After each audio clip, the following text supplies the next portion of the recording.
Hello friends, आइए हम लोग जानते हैं कि बजट आने के बाद हमें टैक्स का कितना बेनिफिट हुआ। जैसा कि आपने सुना होगा, 12 लाख तक जिसका इनकम है उसको जीरो टैक्स देना है। जीरो टैक्स देना है 12 लाख तक के इनकम को। इससे पहले बजट आने से पहले जो 12 लाख तक के इनकम का था वो टैक्स, और 24 लाख का इनकम तक जो था उसका टैक्स कैलकुलेट करेंगे।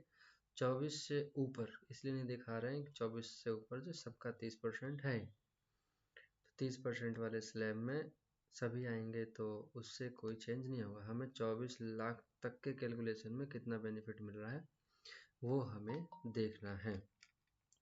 और ये रिबेट जो है, रिबेट 12 लाख तक का रिबेट जो है एनआरआईज को नहीं मिलता है, एक्सेप्ट एनआरआईज जो रेजिडेंस इंडिविजुअल है उनके लिए रिबेट है। और ये देखिए, हमने दो तरीके से कैलकुलेट किया। एक तो लेफ्ट साइड में हमारा बिफोर बजट टैक्स है और राइट साइड में हमारा आफ्टर बजट टैक्स है। पहले का जो स्लैब था वो आप देख पा रहे होंगे, 0 से 3 लाख, 0, 3 से 7 5%, 7 से 10 10%, 10 से 12 15%, 12 से 15 20%, एवं 15 30%। नए बजट में आपका एक 25% का भी स्लैब आया है और एक आपका ये कैप जो है इन्होंने 1 लाख से बढ़ा दिया है।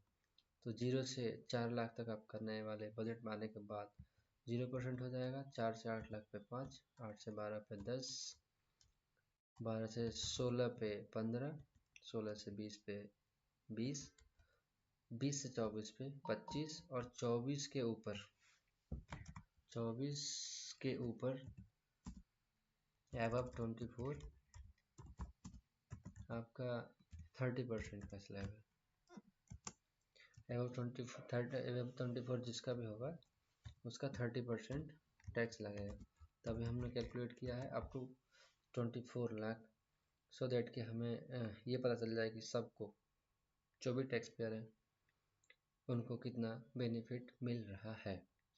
तो बजट आने से पहले अगर हम 12 लाख तक के इनकम का कैलकुलेशन करते हैं यहाँ पे स्लैब के हिसाब से, तो टोटल टैक्स आता है 80,000। बजट आने के बाद टैक्स तो ये आपका बनेगा 60,000, बट चूँकि हमें 60,000 का रिबेट मिल जाएगा 12 लाख तक के इनकम पे, यानी 12 लाख तक या उससे नीचे इनकम है तो ही मिलेगा। 12 लाख से ऊपर होगा तो ये रिबेट नहीं मिलेगा। रिबेट मिलने की वजह से आपका टैक्स पेबल जो है वो जीरो हो जाता है। जीरो होने की वजह से आपका अल्टीमेट बेनिफिट होता है 80,000 रुपये का टैक्स सेविंग। क्योंकि अगर 12 लाख होता, पहले का स्लैब होता, तो आपको 80,000 देना होता, क्योंकि पहले आपका 7 लाख तक का इनकम था तो माफ़ था। अभी 12 लाख तक के इनकम तक रिबेट देने के बाद टैक्स जीरो हो जाता है। तो अगर पहले 12 लाख होता तो आपको 80,000 देना होता, अभी 12 लाख का इनकम है तो आपको जीरो टैक्स देना है। तो इसकी वजह से आपको 80,000 का बेनिफिट हुआ। पहले अगर हम यहाँ पे देखें कैलकुलेशन करने के बाद, तो अगर पहले 24 लाख तक अगर आपका इनकम होता तो आपको 4,10,000 रुपये देना होता। अभी हो जाएगा 24 लाख तक अगर आपका इनकम होगा तो आपको देना होगा 3 लाख रुपये। ये टैक्स का कैलकुलेशन करने के बाद 3 लाख बनता है, 3 लाख देना पड़ेगा। तो अल्टीमेट हमें 1,10,000 रुपये कम देने पड़ेंगे, क्योंकि पहले 4,10,000 देना पड़ता, अभी 3 लाख देना पड़ेगा। तो हमें कम कितना देना पड़ेगा? 1,10,000 रुपये। तो यानी अगर ऐसी बात करें कि हाँ, अगर किसी का 12 लाख तक का इनकम है तो उसको 80,000 का बेनिफिट मिल रहा है, और अगर किसी का 24 लाख तक का कैलकुलेशन है या उससे ऊपर भी है तब भी उसको 1,10,000 का बेनिफिट नए स्लैब में, बजट आने के बाद के स्लैब में मिल रहा है। तो इसका मतलब सिंपल अगर हम समझते हैं तो किसी का 12 लाख तक का इनकम है तो 80,000 का सेविंग, और 12 लाख से ऊपर है तो स्लैब के हिसाब से बनता रहेगा। बट हम 24 लाख है, 24 लाख से ऊपर की बात करें, 24 लाख से ऊपर की बात करते हैं तो 1,10,000 है। अब इसमें जैसे जैसे आपका इनकम कम होगा टैक्स बेनिफिट कम होगा।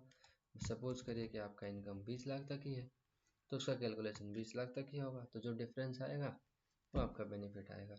तभी हमने क्या देखा, 12 लाख तक इनकम है, 12 लाख या उससे कम का इनकम है तो 80,000 का बेनिफिट 12 लाख तक के इनकम पे, और 24 लाख तक इनकम है तो 1,10,000 का बेनिफिट। इसके ऊपर जो भी है 30% का स्लैब में आएंगे। और रिबेट एनआरआई को छोड़ के कैलकुलेट करते हैं। रिबेट होता है इंडिविजुअल रेजिडेंस के लिए।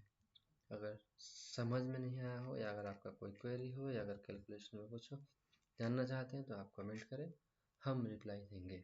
बहुत बहुत धन्यवाद, थैंक यू। फिर मिलते हैं नए टॉपिक पे।